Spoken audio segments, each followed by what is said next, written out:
Age of Empires 4 was launched not long ago, but it has already a special place in the community's heart. The game is beautiful not just because of its graphics, but also due to its historical content. Each civilization has special buildings and units that reflect their medieval realities. I decided to do some research to understand why everything is the way it is in the game. For me, games are a type of art, and good art always deserves a chance to be appreciated. With this video, I'm starting a series about each civilization currently available in the game, investigating their units and buildings in the real life. Before we get started, if you like this content, please like the video and consider subscribing to the channel to give your support. Without further ado, let's start. The English are a defensive powerhouse in Age of Empires 4.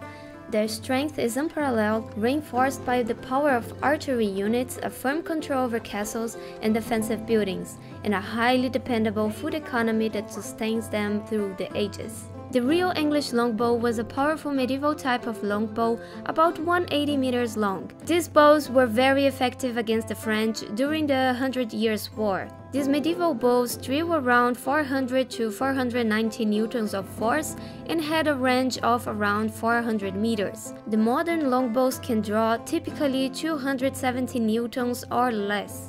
It's common to see huge armies of longbowmen marching towards your base when playing against the English, since they are produced already from one of the first landmarks and are very cheap. In real life, it was very difficult for archers to fire a great amount of times. The bow was heavy and demanded a lot of energy to be fired, and it would exhaust even the most experienced man. Therefore, the range would probably drop exponentially after the first shot.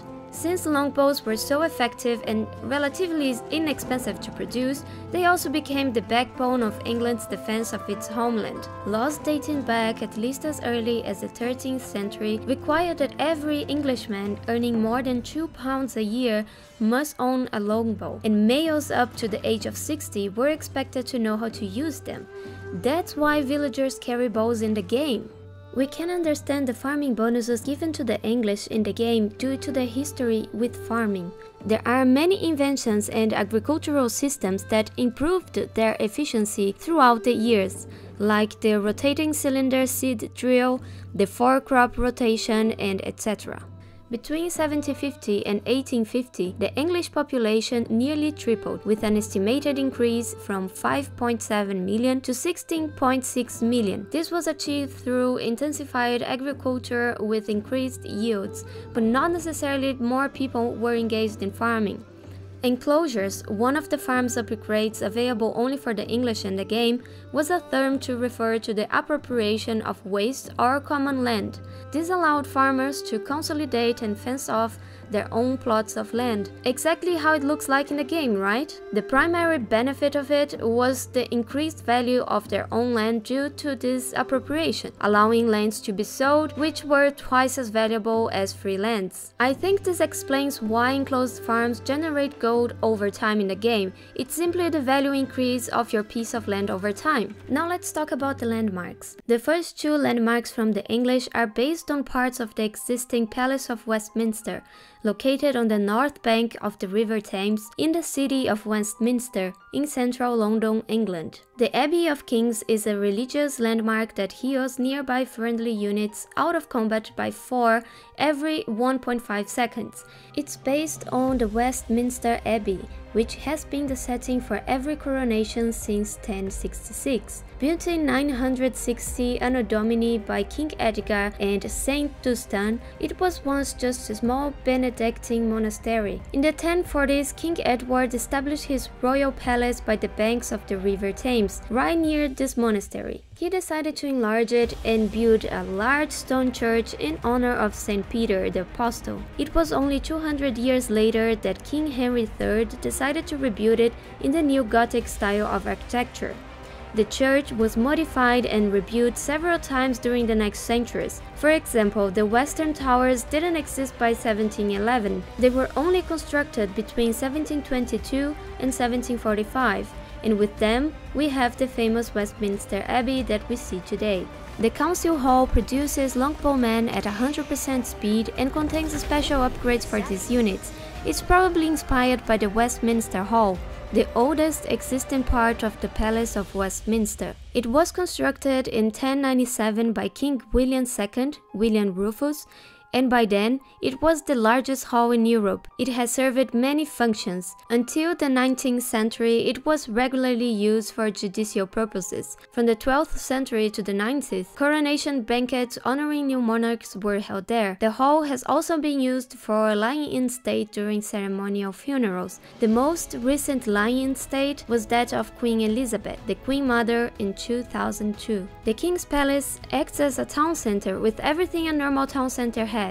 I think this building could be inspired by the Stocksay Castle, a fortified manor house in England built in the late 13th century, situated at Stocksay in Shropshire. According to the historian Henry Summerson, this is one of the best preserved medieval fortified manor houses in England. The White Tower acts as a keep with all the normal behaviors, tax and bonuses. The White Tower seems to have been based on the medieval Tower of London. As the most secure castle in the land, the tower guarded royal possessions and even the royal family in times of war and rebellion. It was originally designed as a prestigious, secure and comfortable home and has changed little since the 13th century. The tower was also a symbol of fear. Kings and queens imprisoned their rivals and enemies within its walls. William the Conqueror started building this massive stone fortress in London in the 1070s. The stones used to build the tower were brought from Caen in France, and it took around 20 years to build it. Between 1216 and 1307, the fortress was expanded with huge defensive walls and smaller towers. Medieval kings and queens lived in luxurious apartments at the tower. Here's an interesting fact. Henry VIII modernized the rooms inside to prepare for the coronation of his new bride, Anne Boleyn, in 1533. They feasted at the tower and proceeded through the city to the Westminster Abbey. 3 years later, Anne was back at the tower, but this time accused of adultery and treason. She was held in the same luxurious lodgings before being executed by sword. It was also especially during the Tudor age that the tower became the most important state prison in the country. Even in the 20th century, German spies were brought here and shot. The Weingart Palace. This landmark produces the Weingart army for 100 food, 100 wood and 200 gold.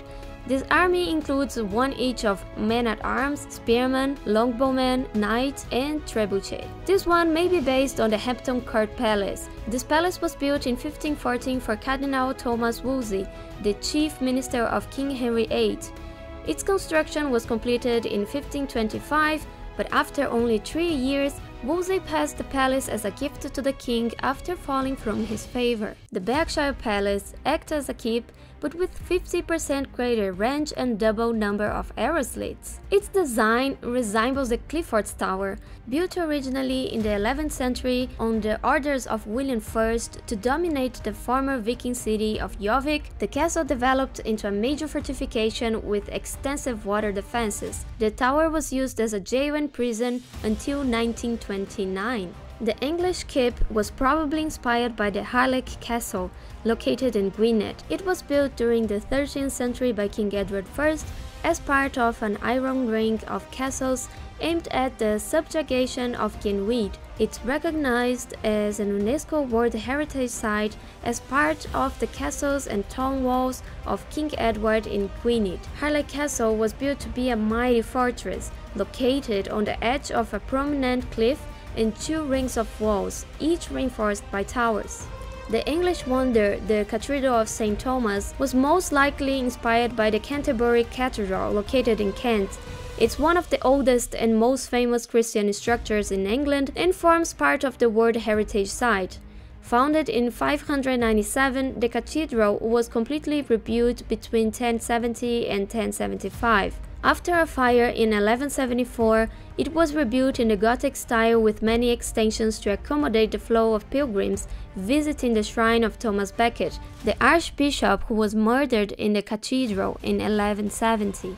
A small thing I noticed is that the monk has its appearance changed in later ages in the game. They apparently start as simple priests wearing a coif as a headpiece and carrying a simple staff, and that even looks like it was made of wood in a very rustic way. However, after advancing in ages, they look like abbots or some other higher rank religious entities such as bishops. At this point, they wear a mitre and carry a much more refined staff called crosier, or simply a bishop's staff. That's it about the English civilization in Age of Empires 4. Just want to say that the information in this video is a result of days of research and studying with material that I could find in the internet. I might be wrong about the buildings references, but I put a lot of effort to bring you the constructions that look the most like the ones in the game, not just by its appearance actually, but also by its history and relevance in the medieval times where the game itself takes place. I hope you liked this video. Hit the like button if you did. This type of video requires a lot of time and dedication to make, and the only way I have to know if you enjoyed is through a like or a comment. And of course, it helps me with the algorithm so that I can reach more people. So thank you very much for watching. Have a good one.